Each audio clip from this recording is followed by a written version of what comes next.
SC ST OBC को वैसे तो नुकसान नहीं पहुंचा पाई सरकार, तो निजीकरण का एक बहुत बड़ा खेल किया। और इंडिगो ने क्या किया? विदेश मंत्रालय विदेशी प्रोजेक्ट में फिजूल खर्ची कर रहा है, जबकि घर के बच्चे स्कूल छोड़ रहे हैं। 65 लाख बच्चों ने स्कूल छोड़ दिया। सरकार का डेटा मंत्री ने जवाब दिया था। यूपी दूसरे नंबर पे, पहले पे गुजरात है। मैं आपसे आग्रह करता हूं, हमारी फाइनेंस मिनिस्टर बैठी है, एमपी लैड बढ़ाया जाए। 5 करोड़ में विकास नहीं हो रहा है सर क्षेत्रों में, मैं आपको सच बता रहा हूं। सभापति जी खत्म कर रहा हूं, विकास नहीं हो रहा है 5 करोड़ में। दिल्ली में 10 करोड़। और जब तक नगीना का विकास नहीं होगा तो देश कैसे विकसित हो जाएगा? चंद्रशेखर जी। धन्यवाद सभापति जी। सदन के सभी सम्मानित सदस्यों और भारत के 140 करोड़ से ज्यादा मेहनतकश भाइयों बहनों को मेरा जय भीम, जिनके खून पसीने की कमाई से सरकार चलती है। यह 25-26 के पूरक अनुदान मांग का पहला बैच सरकार की घोर नाकामी का जीता जागता सबूत। कुल सकल अतिरिक्त व्यय 1.32 लाख करोड़ रुपए का, लेकिन वास्तविक नगद खर्च सिर्फ 41,455 करोड़, बाकी 90,812 करोड़ की कथित बचत के नाम पर छिपाकर हिसाब चुकता करने का खेल। फरवरी को मुख्य बजट असत्य और खोखला साबित हो गया। बड़े बड़े वादे किए थे, अब इमरजेंसी में अतिरिक्त पैसे मांग रहे हैं। यह कोई मामूली गलती नहीं बल्कि सुनियोजित लूट और जनता के साथ विश्वासघात है। हम जोरदार मांग करते हैं कि शून्य आधारित बजटिंग तुरंत लागू करो, सीएजी से स्वतंत्र और सख्त जांच करवाओ। सरकार को अपने अंदर झांकना चाहिए और अपने इन कार्यों पर लज्जा आनी चाहिए। सभापति जी, एससी एसटी ओबीसी को वैसे तो नुकसान नहीं पहुंचा पाई सरकार, तो निजीकरण का एक बहुत बड़ा खेल किया। और इंडिगो ने क्या किया? आपके पास कोई व्यवस्था नहीं थी कि अपने जो जनता थी, पैसेंजर थे, उनको कोई आवश्यक सुविधा उपलब्ध करा पाते। तो निजीकरण के आड़ में एससी एसटी ओबीसी को नुकसान करने के चक्कर में बहुत नुकसान किया। और एससी एसटी ओबीसी के बहुत सारे पद रिक्त पड़े सेंट्रल यूनिवर्सिटी में, प्रोफेसर, असिस्टेंट प्रोफेसर के। रक्षा के पर 41,000 करोड़ से ज्यादा की मांग। विमान, हथियार, मशीनरी के नाम पर मनचाहा धन उड़ा रहे हैं। एचएएल में देरी के बावजूद काल्पनिक बचत दिखाकर हिसाब बराबर कर रहे हो, यह पारदर्शिता है या धोखा? गृह मंत्रालय का खर्च फट पड़ा है जनगणना, आईसीटी और क्षेत्रीय पैकेज के नाम पर, लेकिन मणिपुर में आज भी हजारों लोग बेघर सड़कों पर भटक रहे हैं। सुरक्षा बल तैनात है, लेकिन शांति और पुनर्वास कहां? यह दिखावा है या वास्तविक सुरक्षा? मानवीय संकटों को नजरअंदाज मत करो।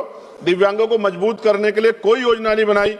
भ्रष्टाचार चरम पर। टेलीकॉम में बड़ी कंपनियों को जीवन रेखा देकर जब 1.2 करोड़ नौजवान बेरोजगार भटक रहे हैं, युवाओं के साथ छल क्यों कर रहे हो? युवाओं को किसके भरोसे छोड़ रखा है? युवाओं ने क्या बिगाड़ा आपको? यह जनता का खुला अपमान है। सफाई कर्मचारी आज भी सीवर में मर रहा है और हम चांद पे चले गए। विदेश मंत्रालय विदेशी प्रोजेक्ट में फिजूल खर्ची कर रहा है, जबकि घर के बच्चे स्कूल छोड़ रहे हैं। 65 लाख बच्चों ने स्कूल छोड़ दिया। सरकार का डेटा मंत्री ने जवाब दिया था। यूपी दूसरे नंबर पे, पहले पे गुजरात है।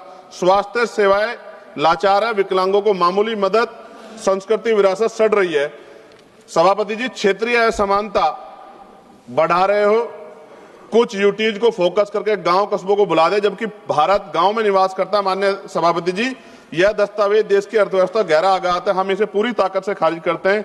या तो तुरंत सुधार हो, शून्य आधारित बट्टी, सीएजी के गहन जांच और हर रुपए का परिणाम आधारित ऑडिट होना चाहिए। साथ साथ सभापति जी, उर्वरक विभाग पर 18,525 करोड़ रुपए का भारी अतिरिक्त मांग। विदेश से आयातित उर्वरकों को प्राथमिकता देकर हमारे किसानों का खून निचोड़ रही है।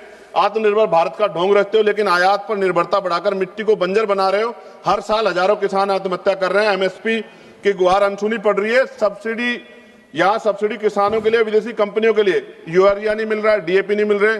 आयात माफियाओं के लिए तुरंत इस लूट को बंद करो, स्वदेशी उत्पादन को बढ़ावा दो। पेट्रोलियम मंत्रालय पर 9,500 करोड़ रुपए का बोझ। जी कंक्लूड करो। एलपीजी सब्सिडी के नाम पर तेल कंपनियों को मुआवजा देकर आम आदमी की जेब काट रही है सरकार। जब ईंधन कीमतें आसमान छू रहे तो महंगाई जनता को चले, तब ये करोनी कैप्टन का नंगा नाच क्यों? कॉर्पोरेट मुनाफे रिकॉर्ड तोड़ रहे हैं, फिर भी जनता के पैसे उन्हें बचाने के लिए क्यों? युवा आंदोलन कर रहा है, आज इलाहाबाद में आंदोलन चल रहा है। सभापति जी, पर 2-3 दिन पहले मैं एक विषय पर बोल रहा था, समय कम था तो अपनी बात नहीं पूरी रख पाया, लेकिन अपमान से हम लोग हारे नहीं। सभापति जी, आप तो सिंगल मेंबर हैं, खुद ही इस बात को समझते हैं। तो मैंने यहां जाके मेरे साथियों ने कहा कि आपको कम समय दिया। मैंने कहा भाई वहां संख्या आधारित है, हम लोग संख्या बढ़ाएंगे, हम लोग मेहनत करेंगे, संख्या बढ़ाएंगे। और मैं आपसे आग्रह करता हूं, हमारी फाइनेंस मिनिस्टर बैठी है, एमपी लैड बढ़ाया जाए।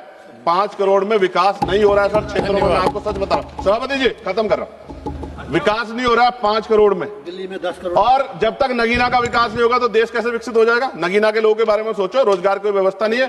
धन्यवाद सभापति जी। जय भीम, जय भारत, जय संविधान, जय मंडल, जय जोहार और किसानों की जय, जवानों की जय। धन्यवाद।